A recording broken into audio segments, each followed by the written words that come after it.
Nag-e-effort daw ngayon si Aljur Abrenica na makilala pa ang leading lady niya sa once again na si Janine Gutierrez. Ang tanong, nanliligaw na ba si Aljur?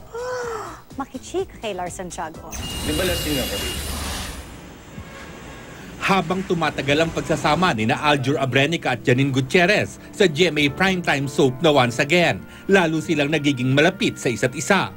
Nag-comment si Janine na sobrang kulit sa kanya ni Aljur at may paliwanag ang kapuso actor kung bakit ganito siya sa dalaga. Kinulit ko po talaga siya dahil hindi po kami masyadong magkakilala ni Janine. Kaya umeffort po talaga kami na magkakilalanan. On my part, talagang kinulit ko siya, kinuwentuhan ko siya. And hanggang sa nagkapanatagan na kami na loob. Inaamin ni Aljur na para sa kanya, sobrang attractive si Janine. Kaya naman may mga lumalabas na balitang sinabi raw ng aktor na kung walang boyfriend ang dalaga ay liligawan niya.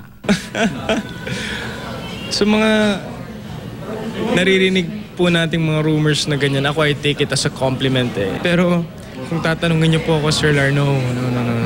Hindi po ako naniligaw.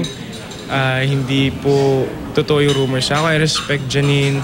Bukod sa once again, abala si Aljur sa promo ng pelikula niyang Hermano Pule na tungkol sa kauna-unahang Pilipino na lumaban sa mga Kastila noong 1800s para sa kalayaan sa relihiyon.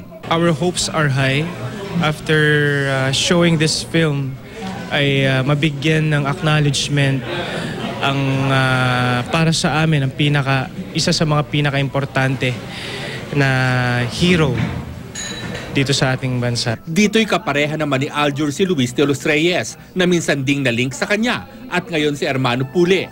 Pinag-uusapan naman ang kanilang kissing scene na masyado raw makatotohanan.